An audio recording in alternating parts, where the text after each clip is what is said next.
છે. આ કલર નાખીને હવે કલરના પાન લઈ આવ્યા છે ચોખા જોઈને તે પ્રમાણે હવે અંદર આ માટલીમાં હવે માટલી મૂકી રાખી છે. 2 માટલી કરવી પડે, નાના છે એટલે. આ મસાલો નાખીને બટાકાની તે નાખીને તૈયારી કરી દીધી છે. આ રીતે ફૂલ નાખવાના એટલે સુગંધ આવે છે પાપડીમાં ને મસ્ત એ ઉબળ્યું થાય છે.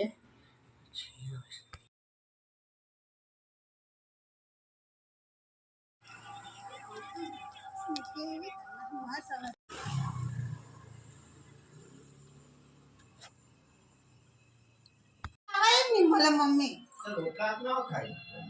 હા આવી રીતે ખાઈ લેવાનું સાતલા હાથે.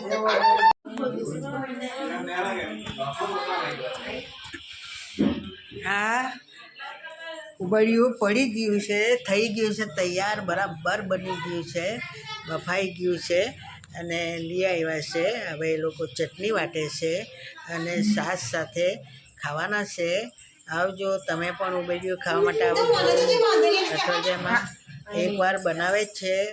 આ ઘરની છે પાપડી એટલે બહુ ટોપ બન્યું છે અને પોતે પાડ્યું એટલે બહુ સ્વાદિષ્ટ છે. આવજો ખાવા માટે આવજો. ધ્રુવીલને બહુ ભાવે છે. આ ધ્રુવીલ છે, ધ્રુવીલ અને ખાસ ધ્રુવીલ માટે જ બનાવી છે. ધ્રુવીલ લાવ ચાલ બધા ખાવા માટે આવજો. બાય. સક્સેસ કરજો, લાઈક કરજો, શેર કરજો. Good night.